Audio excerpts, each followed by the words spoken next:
नमस्कार, मैं सतेंद्र कुमार और आज बात करेंगे हम उत्तर प्रदेश की। उत्तर प्रदेश में पिछले 7 सालों में हर दिन खबरों में बुलडोज़र और बुलेट की खबरें काफ़ी ज़ोर शोर से कही जाती है, छपती है और इसकी चर्चा भी होती है। हालांकि सुप्रीम कोर्ट ने बुलडोज़र पर रोक लगा दिया है कि जब तक सुप्रीम कोर्ट इस पर गाइडलाइन नहीं बनाएगा तब तक कोई भी सरकार बुलडोज़र की कार्रवाई नहीं कर सकती है। अगर कोई अपराधी हो तो भी उस पर बुलडोज़र की कार्रवाई नहीं होगी। लेकिन उसी आदेश में सुप्रीम कोर्ट ने यह छूट दी थी कि सड़कों पर, सार्वजनिक स्थलों पर और रेलवे पटरियों के किनारे अगर कोई अवैध कब्जा है तो उसे सरकार हटा सकती है। आज हम बात करेंगे कि जो बुलडोज़र की कार्रवाई है वो यूपी में थमने का नाम नहीं ले रही है।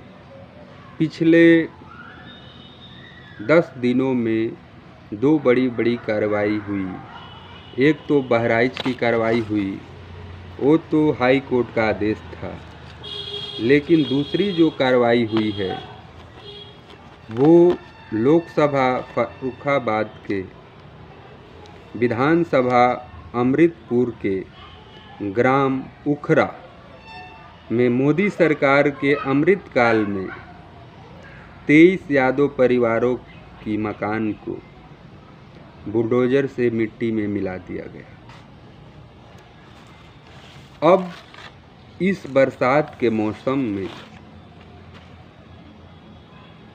यहाँ पर तो कोई हाई कोर्ट, सुप्रीम कोर्ट का आदेश नहीं था, फिर क्यों बारिश के मौसम होते हुए ग्रामीणों का आरोप है कि बिना नोटिस के उनके मकान को ढा दिया गया।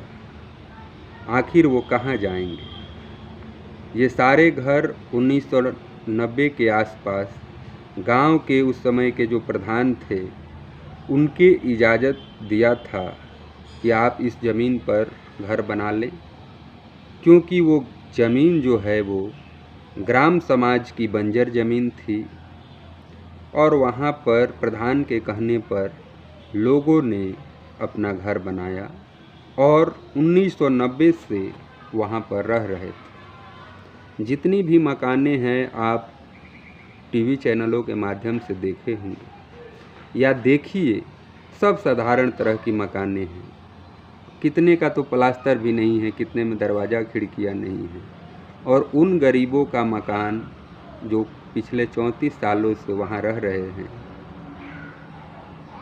यह कहकर ढा दिया गया कि वो सरकारी ज़मीन पर है और वो ज़मीन बिजली विभाग को आवंटित किया जाना है, जिस पर ग्रीन एनर्जी कॉरिडोर बनना है। ग्रामीणों का कहना है कि हमें यह बताया गया था कि आपका जो मकान है वो नहीं जाएगा, इसके पास से ही जो बिजली विभाग को ज़मीन दिया जाएगा वो पास से ही दिया जाएगा।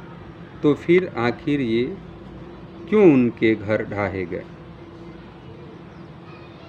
पैमाइश करने एसडीएम रजनीकांत पांडे, सीओ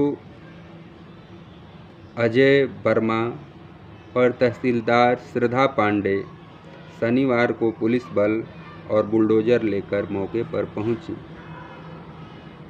ग्रामीण जो थे वो रोते बिलखते रहे और शनिवार को 18 मकानों को बुलडोज़र से बर्बाद कर दिया गया। उनकी एक नहीं सुनी गई। देर शाम हो जाने के कारण 5 घरों को फिर रविवार को बुलडोज़र वहीं पर रुकी थी और 5 घरों को रविवार को ढा दिया गया। कुल 23 घरों को सरकार बुलडोज़र से ढा दी।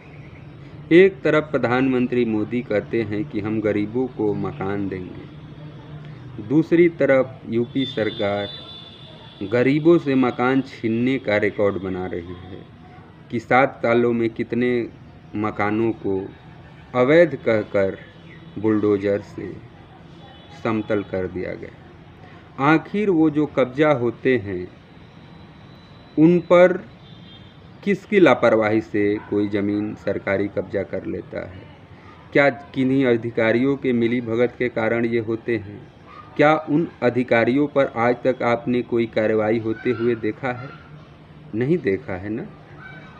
फिर आम जनता के सरकार कहती है कि हम भूमिहीनों को भूमि देंगे, सरकार कहती है कि हम गरीबों को मकान देंगे, और सरकार यहाँ पर गरीबों से मकान छीन रही है। तो ये कैसी सरकार? कोर्ट का ऑर्डर है, सम्मान करना चाहिए, लेकिन जहाँ न्यायालय का ऑर्डर नहीं है वहाँ पर सरकार पब्लिक के द्वारा चुनी जाती है और पब्लिक के वेलफेयर के लिए ही सरकार बनती है। तो क्या सरकार को नहीं लगता है कि जब हमें मकान देनी ही है, जब हमें भूमिहीनों को ज़मीन देनी ही है, तो क्या इसमें कोई गुंजाइश नहीं है कि उनका मकान न ढहे? कहीं यादों होने की खामियाजा तो लोग नहीं भुगत रहे हैं? मुसलमानों के साथ पहले से ही देश में दोयम दर्जा की नागरिक होने की उनके मन में ये भावना उत्पन्न होती रहती थी। अब यादवों के मन में भी ऐसा लग रहा है कि हम भी बाहरी हो गए। एक राजनीति जो यूपी में चल रही है वो यादव मुसलमानों को साइड करके सबको एक करने की बात कही जा रही है। क्यों? क्योंकि राजनीति में वोट ही सब कुछ है। आप देश को बेहतर बनाना है तो आपको सबको साथ लेकर चलना हो। बीजेपी जब भी यूपी में 2 चुनाव हुए उसमें एक भी मुस्लिम कैंडिडेट, चाहे एमपी हो चाहे एमएलए हो, सीट नहीं दिया। यादव कैंडिडेट को भी नहीं दिया। फिर ये कैसी राजनीति किया जा रहा है कि जो हमारे साथ है हम उसके साथ हैं, जो हमको वोट नहीं देगा उसको हम खिलाफ हैं, और हमारी राजनीति का शिकार तुम्हारे टाइटल देखकर, तुम्हारे सरनाम देखकर किया जाएगा। ये क्या एक सभ्य समाज के लिए सही है? ये कहा जा रहा है कि योगी सरकार सबका साथ सबका विकास जो मोदी जी का सपना है उस पर चल रही है। आप तमाम कार्रवाइयों में देखेंगे तो जितने भी अधिकारी हैं उनके नाम और उनके सरनेम, जितने भी पदाधिकारी हैं, जितनी भी कार्रवाई हो रही है, जिन जिन लोगों पर, उनका नाम पता सरनेम ढूंढ लीजिए, आपको पता चल जाएगा कि सबका साथ सबका विकास है या किसी खास का साथ किसी खास का विकास है। अब बात करते हैं कि जो अजीत दुबे जिला अध्यक्ष लेखपाल संघ के हैं, उनका कहना है कि सोमवार 23 यादव परिवार के जो मकान 28 सितंबर और 29 सितंबर को ढाहे गए थे उस पर पैमाइश करने के लिए जो गए थे एसडीएम रजनीकांत, सीओ अरुण कुमार सिंह के साथ लेखपाल गए थे। उन्हें ग्रामीणों द्वारा लॉबी बनाकर उन पर जानलेवा हमला किया गया। लेखपाल से अभिलेख छीन लिए गए और उनके साथ मारपीट किया गया। लेखपाल सौरभ पांडे और रुद्र, 2 थे जिनका नाम रुद्र बताया जाता है, दूसरे का, उनको भी चोटें आई हैं और उनसे खेसरा और नक्शा छीन लिया गया है और वो धरना प्रदर्शन करने के लिए थाना नवाबगंज आए हैं। और उनका कहना है कि संगीन घटनाओं में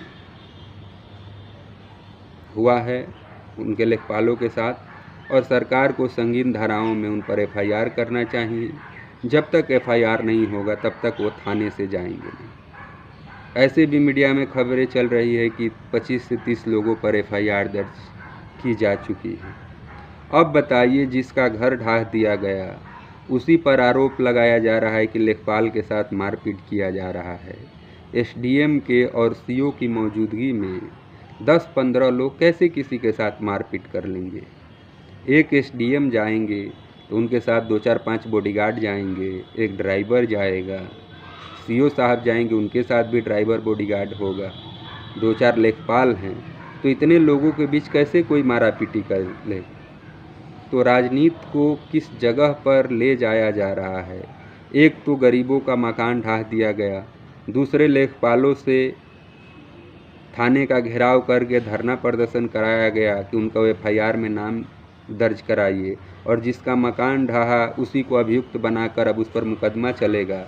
इसी तरह लोग गांव छोड़कर भाग जाएंगे। तो इस तरह की राजनीति यूपी में चल रही है। अब इस पर यूपी के पूर्व मुख्यमंत्री अखिलेश प्रसाद यादव का ट्वीट आया है कि ये हैं प्रतिशोध से भरी भाजपाई राजनीति का विभत्स चेहरा।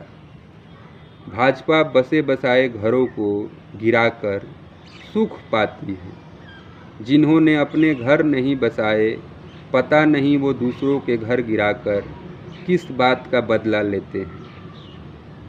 हर गिरते घर के साथ भाजपा की और भी नीचे गिर जाती है।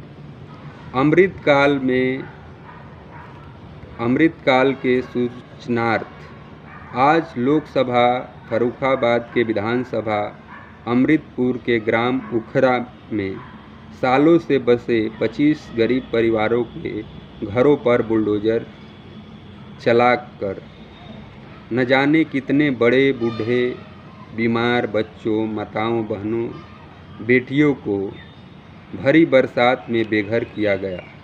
ये राजनीतिक क्रूरता की हद है। तो ये अखिलेश यादव की बयान थी। अब पिछले 10 दिनों में चाहे वो बहराइच की घटना हो जिसमें एसडीएम कैसरगंज आलोक प्रसाद का कहना था कि हाई कोर्ट का आदेश था जिसमें 11 दुकानों को और 4 पशु शेड और 8 मकानें थी, उनको बुलडोज़र से गिराना था। तो वो तो लगता है कि वहाँ पर हाई कोर्ट का आदेश था, लेकिन यहाँ पर तो कोई हाई कोर्ट का आदेश नहीं था। फिर जब तक मामला हाई कोर्ट में पेंडिंग है जब तक मामला सुप्रीम कोर्ट में चल रहा है कि सुप्रीम कोर्ट कह रहा है कि हम इस पर गाइडलाइन बनाएंगे, तब तक आप उसको सार्वजनिक संपत्ति का नाम देकर और उसे बुलडोज़र से ढाह देंगे, तो फिर सुप्रीम कोर्ट को कानून बनाने का मतलब ही क्या रह जाएगा। सरकार को वेलफेयर के लिए काम करना चाहिए, ना कि नागरिकों को एक जाति विशेष, एक धर्म विशेष के होने के लिए उन्हें ये चुकाना पड़े कि हम इस धर्म और इस जाति के हैं जिसका हमें कर्ज चुकाना है। और सरकार जो भी निर्णय लेगी वो सही निर्णय लेगी, क्योंकि जांच की प्रक्रिया इतनी लंबी है कि 20-20 साल 30-30 साल लग जाएंगे। इसके खिलाफ अगर कोई हाई कोर्ट सुप्रीम कोर्ट में भी जाएगा तो क्या राहत मिलेगा। दूसरी बात कि बहराइच के जो डीएम का कहना है कि हाई कोर्ट के आदेश पर कार्रवाई की गई है। डीएम आलोक मिश्रा जो हैं वहाँ पर मौजूद थे, उनसे मीडिया के पत्रकार ने पूछा कि क्या मामला सुप्रीम कोर्ट में है। सुप्रीम कोर्ट कह रहा है कि गाइडलाइन बनाने की, लेकिन डीएम साहब ने कहा कि आपने ध्यान से सुना नहीं, ये हाई कोर्ट का आदेश है और सुप्रीम कोर्ट ने सार्वजनिक स्थान, सड़कों और रेलवे की ज़मीनों पर जो अवैध कब्जा है उसे हटाने के लिए बुलडोज़र पर रोक नहीं लगाया। तो एक तरफ तो अमृतकाल देश में चल रहा है और इसमें प्रधानमंत्री लाखों गरीबों को घर देने की बात कह रहे हैं और यूपी सरकार रिकॉर्ड पर रिकॉर्ड बना रही है। कहीं हिंदू के घर ढह रहे हैं और जो हिंदू हैं वो यादव हैं, और कहीं मुस्लिम का घर ढह रहा है, और ये दोनों समाजवादी पार्टी के वोटर हैं। क्या वोटर होने का ये कर्ज चुका रहे हैं? क्या सरकार इन्हें जिन जिन का मकान ढहा है उसको मकान सरकार देगी या नहीं देगी? योगी सरकार अपने प्रशासन को एक मंच से कह रहे थे कि अगर कोई भी प्रशासन किसी का घर ढाह रही है तो ढाहने से पहले सरकार उनके लिए व्यवस्था बनाएगी। अगर झोपड़ी भी हो तो सरकार जब तक उसकी व्यवस्था नहीं बनाएगी तब तक किसी का झोपड़ी नहीं ढाहा जाएगा। यहाँ पर तो 23 यादव परिवार के मकान ढहने की बात है। क्या योगी सरकार सबके पुनर्वास के लिए मकान बनाकर तैयार रखे हैं या उन्हें मकान कब तक देंगे, ये सवाल है। आगे और भी अपडेट के साथ हम दूसरी वीडियो में उपस्थित होंगे कि आखिर इस पर सरकार का पक्ष क्या है। नमस्कार, जय हिंद।